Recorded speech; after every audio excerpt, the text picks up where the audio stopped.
एक बार एक सन्यासी एक किसान आदमी के घर मेहमान बनकर पहुंचे। उस सन्यासी का खूब आदर सत्कार हुआ। जब रात हुई तो दोनों खाना खाने के बाद एक दूसरे से बातें करने लगे। तुम अपने जीवन यापन के लिए क्या करते हो? सन्यासी ने पूछा। आदमी ने जवाब दिया, मैं छोटी मोटी खेती करता हूँ, लेकिन पैसों की हमेशा दिक्कत रहती है। बस थोड़ी सी जमीन और मिल जाए तो सारी समस्याएं खत्म हो जाएगी। इस पर सन्यासी ने उससे कहा, तुम यहाँ पर अपनी सारी जमीन जायदाद बेचकर साइबेरिया चले जाओ। वहाँ पर हजारों एकड़ जमीन तुम्हें सस्ते में मिल जाएगी। वहाँ के लोग तो इतने सीधे साधे हैं कि मुफ्त में ही जमीन दे देते हैं। वह इंसान रात भर सोचता रहा। अंततः उसने साइबेरिया जाने का निर्णय किया। वहां जाकर उसे पता चला कि जो सन्यासी ने कहा था वह पूरी तरह सच था। उसने वहां के लोगों से जमीन खरीदने की इच्छा जताई। लोगों ने उससे कहा कि तुम यहाँ जितनी चाहें उतनी जमीन ले सकते हो, लेकिन शर्त यह है कि सूरज उगते ही तुम्हें अपनी यात्रा शुरू करनी है और शाम को सूरज डूबने की थी। जितनी जमीन तुम यात्रा करके घेर लोगे वह सारी जमीन तुम्हारी हो जाएगी। अगले दिन सूरज उगते ही वह आदमी नियत जगह पर पहुंच गया। वहां पर गांव के कई लोग पहले से ही जमा थे। उसने अपने साथ खाने की पोटली बांध ली और चलना शुरू किया। कुछ देर बाद वह दौड़ने लगा। वह दौड़ते ही चला जा रहा था। उसने सोचा कि वह दोपहर 12 बजे से पहले लौट आएगा।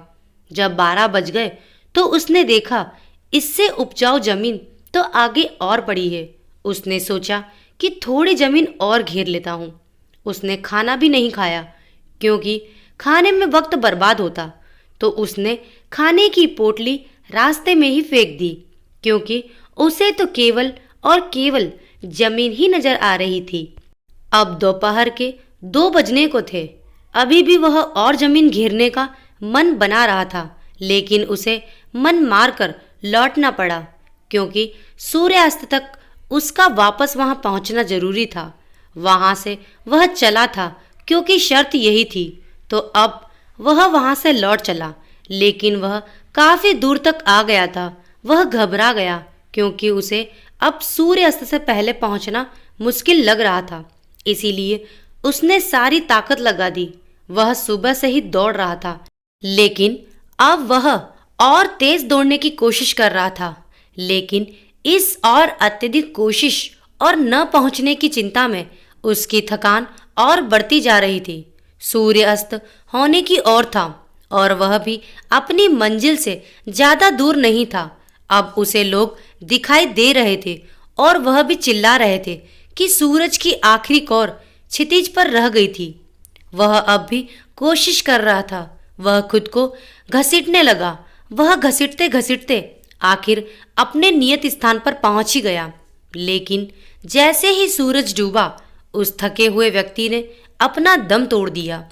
गांव के वह लोग जिन्हें उसने बहुत सीधा समझा था, वह अब हंस रहे थे और आपस में बात कर रहे थे कि जमीन के लालच ने एक और व्यक्ति की जान ले ली। अंततः उस आदमी को 6 गज जमीन में दफन कर दिया गया। आशा करती हूँ दोस्तों आपको ये कहानी जरूर पसंद आई होगी। अपने विचार हमें कमेंट बॉक्स में लिखकर जरूर भेजें। कहानी को लाइक करें, ज़्यादा से ज़्यादा शेयर करें। अगर आप चैनल पर नए हैं तो चैनल को सब्सक्राइब करना ना भूलें। Thank you.